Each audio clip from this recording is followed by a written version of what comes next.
బాన్స్వాడ నియోజకవర్గ BRS MLA Pocharam Srinivasa Reddy Congress party అందిస్తున్న పథకాలు 420 పథకాలని అనుచిత వ్యాఖ్యలు చేయడంపై కోటగిరి మండల కేంద్రంలో కాంగ్రెస్ పార్టీ నాయకులు విలేకరుల సమావేశం నిర్వహించి మాట్లాడుతూ పోచారం శ్రీనివాసరెడ్డి కుమారుడు పోచారం సురేందర్ రెడ్డి సోమేశ్వర్ గుట్టపై స్టోన్ కషర్ పెట్టి గుట్టలను మాయం చేసి స్టోన్ కషర్ కు విద్యుత్ ఉపయోగించుకొని గత 8 సంవత్సరాల నుంచి విద్యుత్ బిల్లు 40 లక్షల రూపాయల విద్యుత్ శాఖ కట్టకపోవడం 420 కాదని ప్రశ్నించారు. ఈ కార్యక్రమంలో కాంగ్రెస్ పార్టీ మండల అధ్యక్షుడు షాయిద్ హుస్సేన్, గంగాధర్ దేశాయ్, కాంగ్రెస్ పార్టీ నాయకులు కార్యకర్తలు పాల్గొన్నారు. కాంగ్రెస్ స్కీమ్లు 420 స్కీమ్లని చెప్పడం జరుగుతుంది.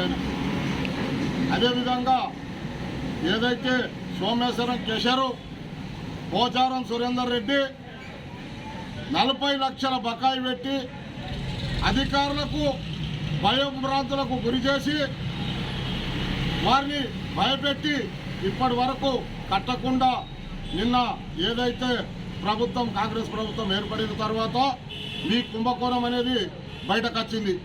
మీరు అధికారులను ఎంత ఇబ్బంది పెట్టి వాడుకుంటున్నారో అయ్యా మీరు ఇప్పుడు చూడండి, ఈ పని మీది 420 అవునా కాదా అని నేను మీకు ప్రెస్ ద్వారా అడుగుతా ఉన్నా. ఎందుకంటే ఎవరో చేస్తే నాకు తెలియదని చెప్తారు మీరు. మీ యొక్క కుమారుడు సురేందర్ రెడ్డి 40 లక్షల బకాయిని పెట్టి అధికారులతో ఆటాడుకున్న పని అది మీకు తెలియదా?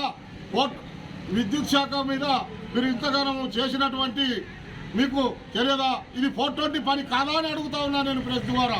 మరి అదేవిధంగా రాంపూర్ గ్రామ ప్రజలు దినదిన గండమని భయపడుతూ వణుకుతా ఉన్నారు. వాళ్ళు ఈరోజు దాని పర్మిషన్ కూడా లేకుండా ఇష్టానుసారము మీరు 6 ఎకరాలకు పెట్టుకొని 60 ఎకరాల గుట్టను తోడేస్తా ఉన్నారు. ఇప్పుడు ఇది కూడా 420 పని కాదా అని నేను మీకు సూటిగా అడుగుతా ఉన్నా నేను. ఎందుకంటే మీరు ఈరోజు చేసే పనిని ఈ విధంగా చేస్తూ అధికారులను భయపెడుతూ మరియు ఒక్కరి తోడితే విద్యుత్ శాఖ తోడితే ఈ విధంగా ఉంది. మళ్ళా ఇప్పుడు ఏదైతే నువ్వు గొప్పగా చెప్తావు పదే 11,000 డబల్ రూమ్లు కట్టా, ఇక్కడ లేదు ఇక్కడ కట్టినా అని చెప్తావు. ఈ డబల్ బెడ్రూమ్ల కుంభకోణం కొంచెం దృష్టి పెట్టి మీరు తెలుసుకోండి. ఎక్కడికక్కడ పేమెంట్ లేపి ఇప్పుడు లబ్ధిదారులు ఏడుస్తూ ఉన్నారు.